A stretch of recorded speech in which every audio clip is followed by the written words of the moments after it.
Hello, and welcome back to our video series where we rank the best new roller coasters that opened in the US in a specific year. We've made it to 2014, the year of the SBF Visa spinning coaster, iPhone 6, and Taylor Swift's album 1989. If you didn't know any better, it could be 2023. Anyway, this video is supposed to be about stuff that we like, so let's move it along. It's time to rank up the new coasters that opened in the United States from 2014. So, here they are.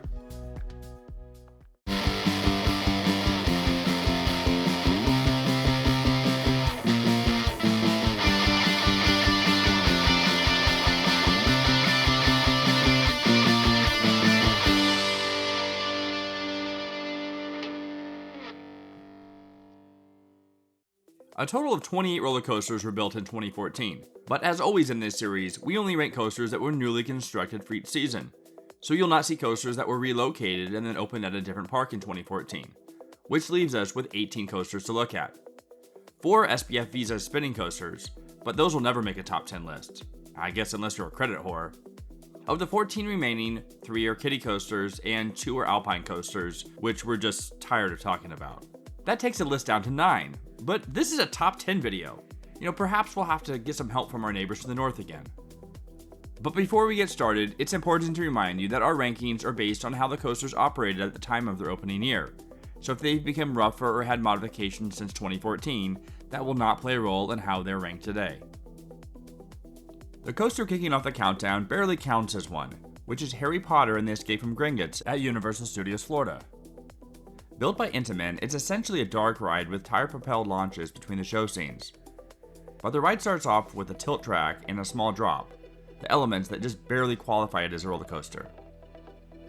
The real highlight of the attraction is actually the queue, which takes guests through an immersive lobby of the Gringotts Wizarding Bank, and then down a corridor lined with offices used by the bank's goblin employees. Eventually, the guests are directed down into the bank's vaults during an elevator simulation. Haunted Mansion ripoff, anyone? But instead of moving into the dead center of the room, we moved Harry Potter and the Escape from Gringotts to dead last on this list. It's a shame how the ride experience leaves so much to be desired, especially after walking through such an awesome queue. And besides, the coaster doesn't even look anything like the one from the movies. We love Intamin, but it would have worked way better as an S&S Freefly. Dinosaurington, the number 9 spot, is a relatively unknown coaster, which is Rosaura at Storyland, a family wood coaster by the Gravity Group, who is known for their much larger wooden coasters such as Hades 360, Ravine Flyer 2, and The Voyage, which is the second longest wooden coaster in the world. But they also have a knack for packing awesome layouts into really small footprints. Rosaura stands at a modest 40 feet tall and has a 38-foot drop, reaching a top speed of just 33 miles per hour over its 1,240 feet of track. But it's so full of twists, turns, airtime hills, and even a tunnel. We also love the single train with 6 cars themed to BP Richfield. Hybrid dinosaur and coaster nerds in training, and their parents are sure to have a blast as they brave Rosaurus. Perhaps this next coaster should have landed at number 7, but hi-hoing its way to number 8 is Seven Dwarfs Mine Train at Magic Kingdom Park. It's off to the Walt Disney World Resort we go. Seven Dwarfs Mine Train was designed and built by Vekoma, whom Disney has used quite a bit over the years at their theme parks all across the world, including another family coaster at Magic Kingdom, Barnstormer. With a maximum drop of only 41 feet and a top speed of 34 miles per hour, Seven Dwarfs Mine Train is more about the theming and dark ride portion than anything else, which is really good, as expected for a Disney attraction. A unique feature of the coaster is its rocking cars, which hadn't been seen on any other coaster before. But honestly, as cool as it looks from off-ride, the rocking motion really isn't that noticeable while riding. Fittingly, Seven Dwarfs Mine Train comes up a bit short. 2014 was also the year of the ALS Ice Bucket Challenge, which perhaps prepared people for this coaster blazing into the number 7 spot, Fire Chaser Express at Dollywood. This Gerstlauer family coaster toes the line of being a big boy coaster in some areas, standing at an impressive 78 feet tall and reaching a top speed of almost 35 miles per hour. You start off your firefighting journey with a mild 16 mile per hour tire-propelled launch out of the station that quickly leads to a lift hill after a few hills and turns. As you climb the side of the Dollywood hillside, a fire truck siren signals that it's time to go fight that fire. It's at this point where it no longer feels like a family coaster. After dropping off the lift hill at the coaster's highest point, you travel along some very fun drops, turns, and hills, and then find yourself at a dead end inside a firework factory. Things go wrong when the building catches fire and the fireworks are set off, launching the train backwards out of the building. After some gentle twists and hills, you'll be back in the station. Fire Chaser Express is a super fun and unique coaster and a perfect fit for Dollywood. The thrills, theming, storyline, and setting are fantastic. Ride this one early as it typically has a long line. Crashing number 6 on our list is Thunderbolt at Luna Park, Coney Island, New York. This is a coaster that shouldn't exist. And that doesn't mean we don't like it. We do. But it came at the cost of the removal of the original Thunderbolt many years earlier. From 1925 until 1982, there was a John A. Miller Classic at Luna Park. But it was secretly bulldozed to the ground in 2000 at the order of then-Mayor Rudy Giuliani. Demolishing the original Thunderbolt should be punishable by revoking his access to hair dye, at a minimum. The newer Thunderbolt is a lightning coaster model from Zamperla that stands at almost 115 feet high and reaches 56 miles per hour along its 2,234 feet of track, and traverses through 4 inversions: a vertical loop, a zero-G roll, a dive loop, and a corkscrew. It even has a vertical lift hill with a vertical 90-degree drop. And I gotta say, the negative G's really surprised us. Thunderbolt is way more intense than we expected. It might seem crazy what I'm about to say, but this next coaster makes us happy. Numero 5 es El Loco in El Ventrodome, located just behind the Circus Hotel and Casino in Las Vegas. And speaking of Loco, 2014 was the year that Kim Kardashian married Kanye West. Let's never speak of those two again. El Loco is the 6th and most recent of the S&S El Loco model coasters, and oddly the only one named El Loco. The only El Loco model in the US is Steel Hog at Indiana Beach, ranked 6th in our 2008 video. Standing at a height of 90 feet, El Loco inverts its riders twice over its 1,300 feet of track. Designed by El Loco himself, Alan Schilke, El Loco does things that you don't see on many coasters, starting off with an outward baked turn at the top of the lift hill, making it feel like the car is about to fly off the track. Then it's down a 90-degree drop where you reach a top speed of 45 miles per hour. There's another outward banked turn as you pass under the top of the lift hill, which provides a nice head chopper. A turning drop to the right takes you into a dive loop inversion, which feels like it just came out of nowhere.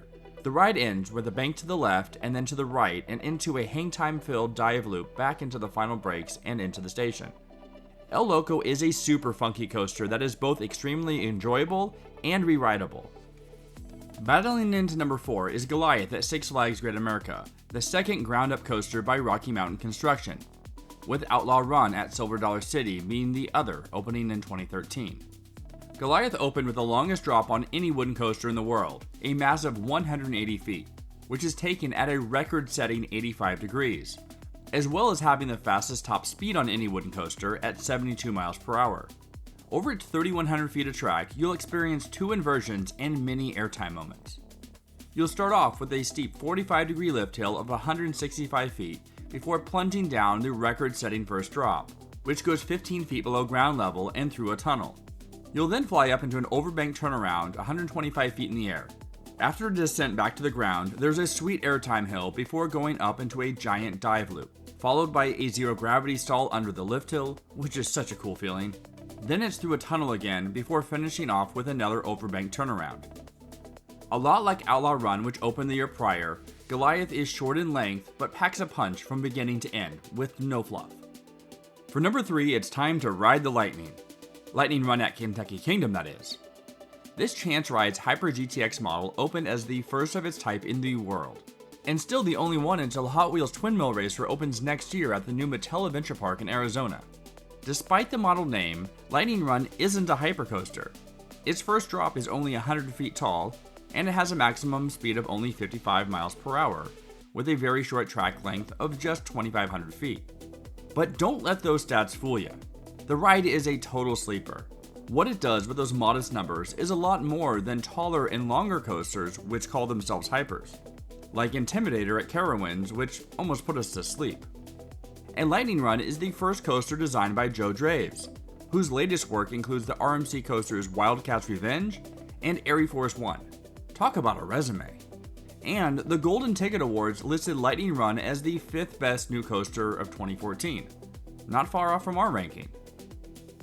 Screaming its way into the number 2 spot is Banshee at Kings Island, the first B&M invert in the United States in 8 years, with the last being Patriot at Worlds of Fun in 2006. So when Banshee was announced, the anticipation was real. The stats speak for themselves. It's 165 feet tall, making it the second tallest B&M invert in the world, only bested by Alpengeist at Busch Gardens Williamsburg at 195 feet. It also tied Montu at Busch Gardens Tampa for most inversions on an invert with 7. Banshee is also the longest B&M invert with 4,124 feet of track, and it's the fastest at 68 miles per hour. It took the former spot of the infamous Son of Beast roller coaster. There's even a little memorial for it in the queue. Well, isn't that special? Banshee starts off with a curving first drop of 150 feet, and then into a massive dive loop. Were you expecting a vertical loop? Well, that comes next, which is wrapped around the lift hill. Something we've only seen a couple times before, with the Riddler's Revenge at Six Flags Magic Mountain and Kumba at Busch Gardens Tampa. Then it's up into a floaty 0G roll and down into another unique element, a pretzel knot, with the only other one being on the long-defunct Moonsault Scramble. At the bottom of the element, you'll reach the ride's top speed of 68 miles per hour, thanks to the terrain which Banshee is built on, giving a 208-foot difference between the top of the lift hill and the bottom of the pretzel knot. The ride finishes off with another vertical loop. Again, something you generally don't see towards the end of a coaster. And finally, a slow inline twist which provides a nice bit of hang time. Banshee was also the first B&M invert to feature the vestile restraints, as seen on B&M's flying and wing coasters. Honestly, we're not fans of them as they can be rather tight across your shoulders and limit freedom. But it's really our only complaint about this world-class coaster, one of the best B&M inverts anywhere. We told you it was a pretty lackluster year in terms of new coasters, which is why we're crossing the border again. For 2008 and 2012, we visited Canada's Wonderland for top coasters, but this time, we make our way into Mexico. Ay, buenas tardes. Pasaporte. Oh, yeah. The number 1 coaster for 2014 is none other than Medusa Steel Coaster at Six Flags Mexico. Rocky Mountain Construction was back at it again, bringing life into an old coaster, just as they did with Texas Giant at Six Flags Over Texas and Rattler at Six Flags Fiesta Texas. The ride started out as Medusa, a wooden coaster by the famed Custom Coasters International, and opened in the year 2000, but it would be somewhat short-lived, closing in 2013 for the RMC iBox Track Hybrid conversion. It feels like a lot was learned by RMC since the conversions of Texas Giant with no inversions and Rattler with just 1. Medusa Steel Coaster hits riders with 3 inversions over its 3,000 long-foot journey. After a climb of 82 feet up its lift hill, riders hardly have a moment to take in the beautiful view before Medusa Steel Coaster sends them around a bank curve to the left and into its first inversion as you twist to the left and barrel down its drop of 118 feet, where you'll reach a top speed of 58 miles per hour. You'll then pop up into an incredible airtime moment as you're tossed into a banked right turn, dropping into a curve to the left and up into a banked left turn. Another drop will make you feel like you're about to lose your head as the train darts through the structure of the coaster.